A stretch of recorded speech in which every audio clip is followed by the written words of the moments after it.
When I'm asked the question, do you identify yourself as a European, I need to think about a European identity. And currently, I identify more as a European citizen than I identify as a European, primarily because, first, I'm Bulgarian, and Bulgaria is one of the new member states of the EU. And it took a long time for me to also identify as a European Union citizen. And with that comes a lot of... with being a European citizen, actually, I have a lot of rights as a European citizen, so I can travel around the European Union freely, without a visa. I can obtain good education around the European Union, and for me, the European Union sort of facilitates this free movement of people, goods, and with it come the identity. In being able to travel within the European Union and being able to meet citizens of the EU, which share the same, at least discussions, the same political discussions about the present of the EU, the future of the EU, and those are narratives and discussions that are stay within the borders of the European Union. I'm also an IR student, so I definitely understand separating the European Union from the rest of the world. And for that reasons, I would more likely to identify myself as a EU citizen than someone who has a European identity. Also, there is a difference in culture. I think in the European Union we're growing our own EU culture by virtue of our citizenship, and while we have projects such as the Eastern Neighbourhood Partnership, there is still a difference in terms of the integration. So I feel that there is more European integration within the EU, and I guess a different kind of integration outside of the EU and in our closest neighbors.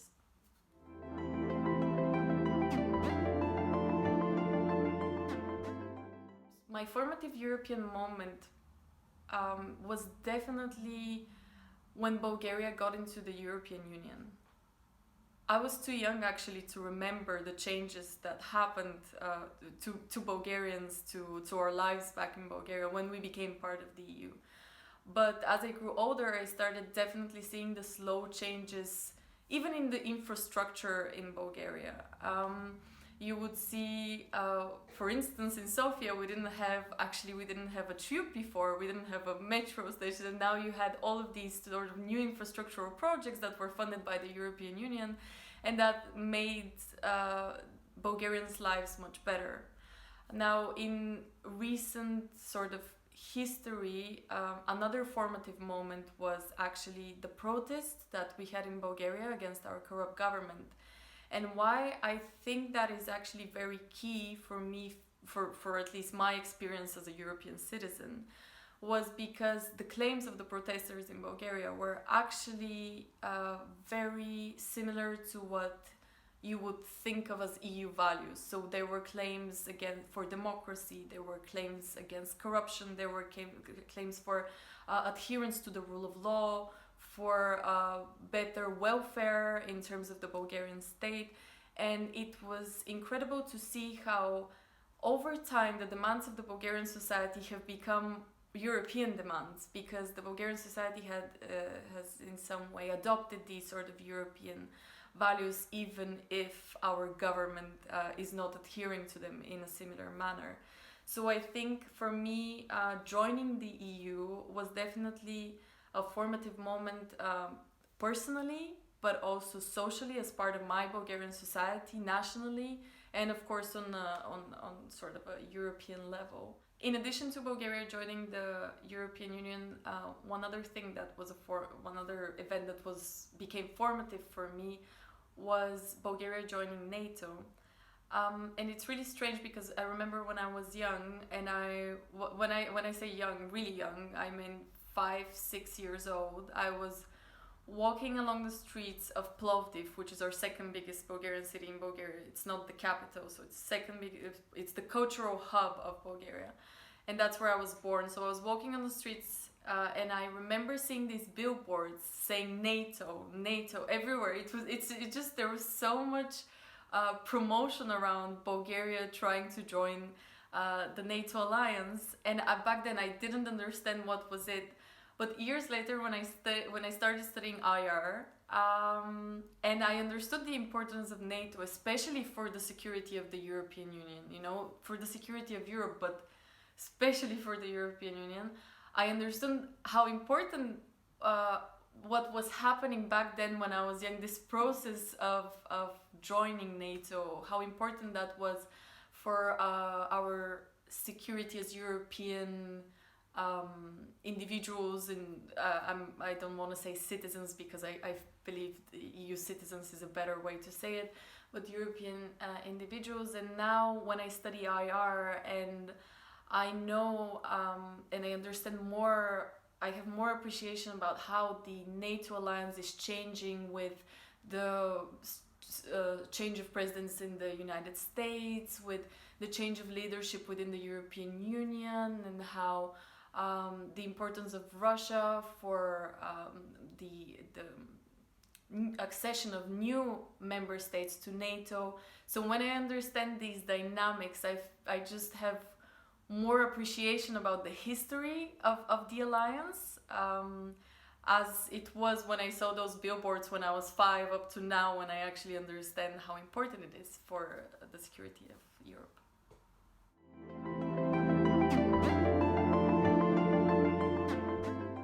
There are two bad moments in recent European history which I consider have fundamentally changed the European Union. I would actually even say 3.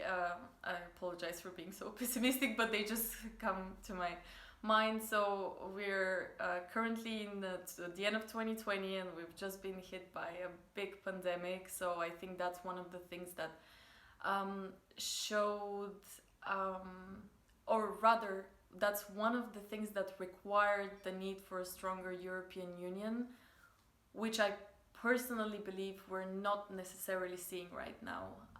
Another example is the refugee crisis that hit the European Union in 2015.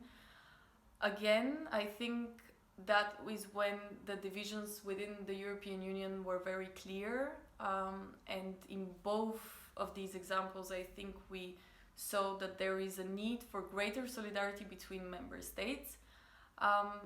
I mean, we all know how the pandemic impacted us each individually, socially, and on a very, very personal level, but also on a national level and a European level. As for the refugee crisis, I remember the very big societal divisions back in Bulgaria about what should be done to accommodate the refugees or to stop, migrants flowing in. I remember that there were, since in Bulgaria we have quite polarized society, I remember that during the crisis there were individuals with rifles on our borders who were trying to protect our borders from the incoming, so from literally people in need, is from what I remember. And actually it was the refugee crisis and sort of the lack of response, or the lack of efficient response by the European Union that brought me to study international relations. It was a really defining moment in my life. So I think that's, well, it's a bad moment in European history, and it was sort of like a formative moment for me for my professional career and what I chose to do after I graduated from my bachelor's degree. And the third, I think, moment that was both sort of personally cataclysmic, but also I'd say a worst moment for Europe was, I think, Brexit, because of course it destabilized the whole of the European Union with consequences, and that with consequences that remain unforeseen up until now. I did my bachelor's in the UK, and I did it in law, so I understood on my last year of my bachelor's, when I was just about to graduate, and the referendum was positive for Britain going out of the European Union, I understood that professionally I have much higher chances to develop outside of the United Kingdom. So this was also personally a defining moment for me to choose Europe and the European Union as the place where I would develop for the future. So yes, it's the pandemic, the refugee crisis, and Brexit to summarize. But while the question is sort of pessimistic, I don't have a pessimistic view of neither of the European Union or of Europe. I think those are challenges that come throughout history for every regional bloc or just individually for every person. But I definitely do believe that those cataclysms are something that we can learn from, and they come for a reason. And that is why we can actually be also in some ways grateful that these things are happening, because we keep learning lessons individually and politically.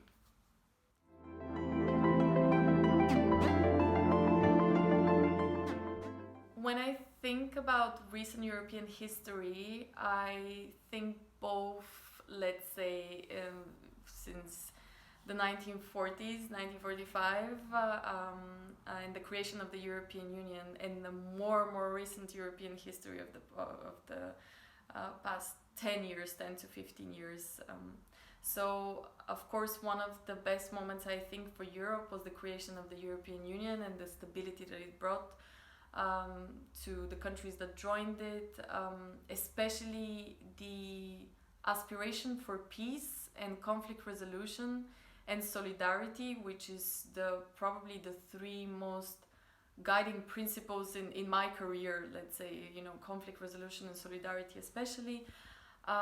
So for me, the European integration is definitely a good thing and something that I believe in, and something that I think if done slowly and sort of good-heartedly can actually contribute to the alleviation and the stabilization of definitely the Western Balkans, which for me personally is sort of like something that I would like to see happen, especially being in the Balkans as a Bulgarian citizen. And one other thing that probably stems from my career is actually really the adoption of the Istanbul Convention. And the Istanbul Convention is actually a Council of Europe instrument. So it is an instrument that can be ratified by the whole of Europe. Personally, for me, why I'm choosing this as one of the best moments is because I believe in gender equality. It's also a personal career goal. So I believe in that one of the ways that we can, rather, one of the most important ways that we can achieve gender equality is to start adopting measures on a national level to battle violence against women. So we need to pay attention to this very underreported and sort of under-talked problem, because I believe that this is really the one, probably the central impediment to achieving gender equality. And the Istanbul Convention aims to do exactly that. It basically gives states sort of a roadmap on how to contribute to that cause and how to, help women who have suffered at the hands of their partners, or really just women who are unable to enter politics or become partners in law firms and achieve their aspirations, because we have this glass ceiling that is being really bolstered by violence against women and gender-based violence. So I think that is really important, because we are 50% of European society as women, and if we continue to experience, or some of us even continue to experience violence, then we're not going to progress as a society in Europe. Especially because it is proven that employing more women into the workforce actually increases also the economic benefits for every country. So, anyone who has who can adopt who wants to adopt a realpolitik perspective in it should be a sort of a feminist and should fight for gender equality. So back to the question, I think the Istanbul Convention was a really also defining moment for women in society around Europe, but also around the whole world, because it actually it made this a priority. And of course, the creation of the European Union, which is something that all Europeans are proud of.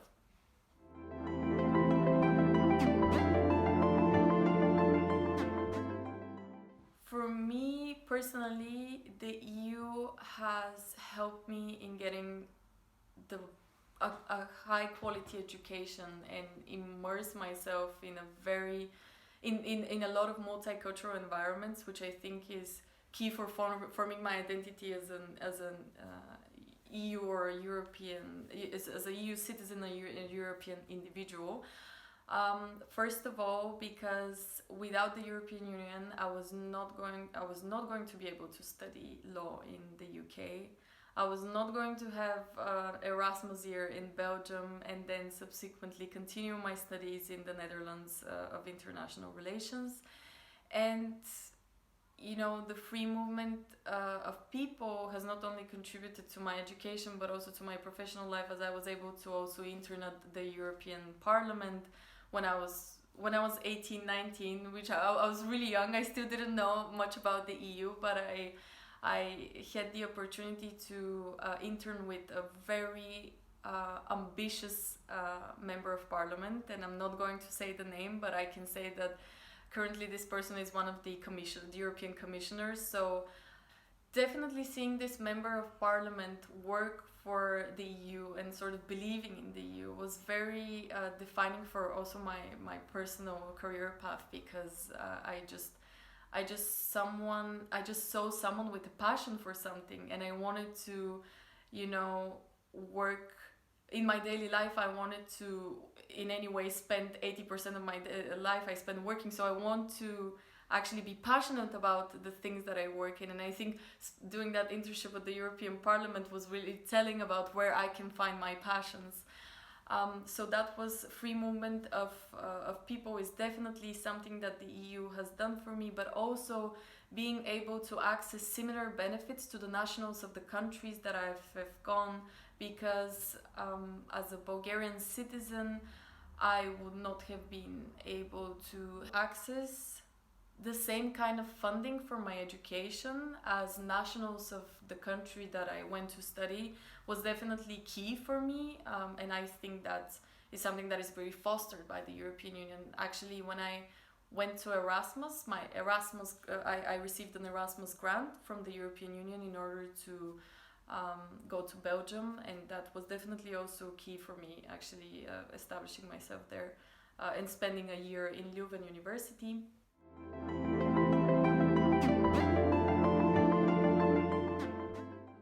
I think personally for me the most important thing that the European Union should focus on is climate change in the next 10 years. That is, I think, what every regional bloc and government should be focusing on, because if we look at climate change as a problem and we see the linkages with other social and political problems that climate changes can cause, we will all agree that this should be a priority. While this is not typical to the European Union, there was a recent statistics that came out in, I guess, New York Times, that by 2070, about 17% to 20% of the world will be a barely hot livable zone. So that means that this will cause a battle for resources, that will cause climate change migration, and we are very likely to end up in the same situation as we ended up in 2015, where we had refugees flooding into Europe, because climate change also contributes to conflicts. So we need to eliminate the spillover effects, because climate change is not a European Union problem. It's not a North American problem. It's not a problem of China or India as the biggest emitters. It's a problem for all. And if only one actor defects from it, everyone will lose from that. So I think the European Union should definitely focus on the battle against climate change, and this should be a priority. But there are other things that are very interrelated with that I think the European Union should focus on. And this is maybe not a political... maybe this will not be able to be redressed by politics, but it could be redressed by having or by choosing our next leaders, because right now we have a high rate, or rather a growing, we're witnessing growing societal polarization. We have the rise of the far right, we have the rise of the far left, and I believe that what we're seeing is Europe is that either, I don't know which one moves to which, but either the center is moving to the right or the far right is moving to the center. And this not only causes societal polarization, but it also causes distrust toward institutions, distrust to our national institutions, distrust to the European Union. And without having the citizens' trust in the institutions that govern us, we will not be able to tackle climate change or any other problem that we see in the future. So I think that is one thing that leaders should focus on, that the European Union should focus on, whether through communication campaigns or whether through having leaders who can actually instill the trust that we need to tackle the upcoming challenges.